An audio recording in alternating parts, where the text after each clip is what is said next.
All right, we got the affirmative action part of the show. The only white person that I know. I brought him here to make sure we all get out safe. Be like, hey, Dustin, hey, guys, look at the mustache. We're with him. Show some love for San Diego. Oh, Dustin Nickerson.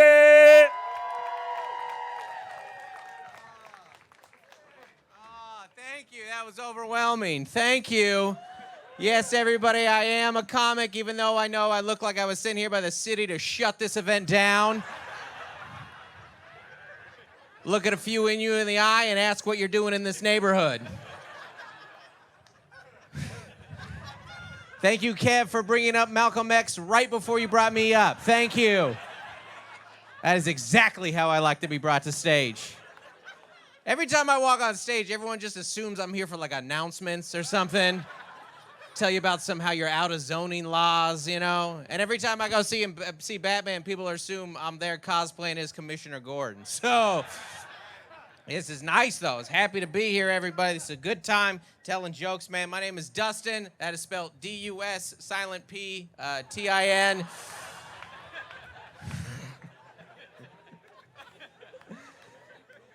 I can't think of anything better than celebrating the end of a pandemic in a place that never acknowledged it. This is...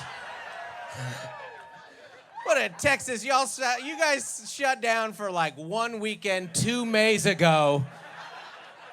You guys shut down for Memorial Day 2020, and you're like, we flattened the curve. We did it. We did it, man, you know. I don't need the vaccine. I got the Holy Spirit. I'm good.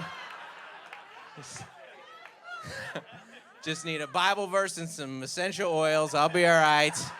That's Fauci 316. That is. But the rest of us, we had a pandemic the last 2 years. I got kids. Schools were closed for 13 months. I did Zoom school for 13 months with my kids.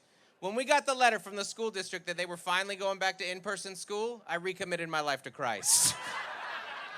I was like, you have put me through a lot, Lord, but I am back. They said they had to wear the mask. I was like, do you think I care about that? They can wear just masks for all I care.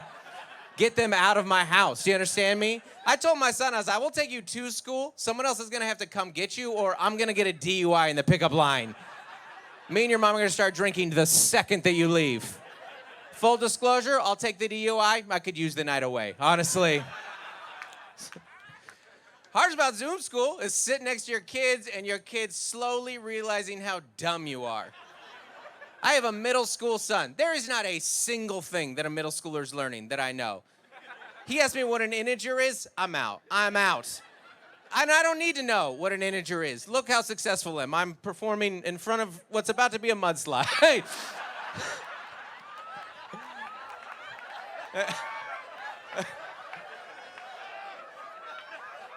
I mean, you look at me, you know I know codes. You know, I know. This is definitely off the books what we're doing right here. I got nothing, man. I got all sweaty. An integer, I got all sweaty. I just told him it was the bluish purple color in the rainbow. I don't know. Indigo. Keep up, people. That's all right. In your defense, there is a band next door. This is ideal comedy circumstances. Standing, barely interested, band in the background, perfect. Comedy career is on fire right now. The harder thing was the first grader. Okay, so I have a 6-year-old girl. I know everything that a first grader knows, all right? But I don't know how to teach it to them. That's the skill of teaching. I respect teachers like crazy now because I know how to read. I'm a big-time reader, all right? I see a bunch of words every day. I can read the majority of them, but I don't know how to teach her. We were 3 weeks into Zoom school. I was like, you just might not learn this. You might be one of those can't read kids, you know? You better learn a skill, sweetheart. We got to look for silver linings, though. Optimism. The silver lining for me, my favorite form of entertainment in the world is Facebook fights. And folks, it's never been a better time to be alive for Facebook fights. The last 2 years, people have woke up every day and just go, I'm going to tear apart my family today. I've had too many friends for too long. You guys ever watch family members fight online? What a gift. An absolute blessing from above. I was watching 2 cousins debate the vaccine, and it ended with, you know what? I'm glad you didn't get custody of your kids. This is the best movie I've ever seen right here. This is a good show. All right? People argue over it. People are more confrontational in person now. I don't like it. Even friends, we argue in ways we didn't used to argue, you know? I sat down recently with a friend I grew up with, all right? We sat down. We hadn't seen each other in years, and he goes, hey, man, what do you think about guns these days? That was his hello. I was like, come on, man, you know me. I grew up redneck. I grew up around guns. I just don't really like guns. They don't do anything for me. Got in my face. He goes, what about to protect your home? I go, buddy, I'm a millennial. I don't own a home.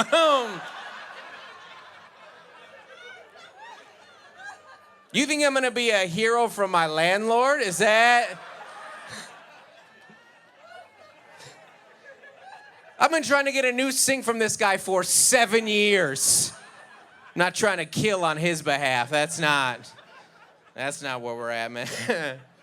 People fight every day. Every day they just get up and fight, you know? People are fighting over the war right now with Russia and Ukraine, man. That's a crazy one to watch, you know? That's like, I don't know. It's hard to like fully... Like, you know, with Zelensky, the Ukrainian president, I saw that guy, you know, he's like at war, he's with his soldiers, he's doing all that stuff. He's in there, he's nitty gritty, he's for his people. And when I saw all those images, the first thing I thought about is how Ted Cruz left y'all.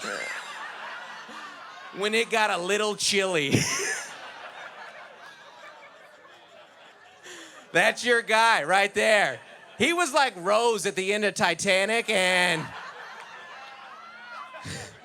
y'all were just freezing in the water. He's like, there's no room. There's no room. That guy used to be a comedian. Zelensky did. That's the first time I've ever related. I try to relate to people. We can get along with people when we focus on the things that we have in common. I can relate to Trump because I got small hands and I'm on Twitter too much. I can relate to Joe Biden because, like Joe Biden, every single day I forget that Joe Biden is president. That man is 78. Think about that for a second. That's 2 39s.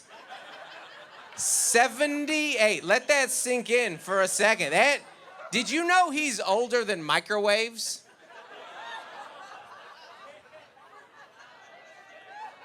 Not a microwave, all the microwaves. Joe Biden was invented before microwaves. Joe Biden is the first president in history that if he died tonight, you'd be like, yeah.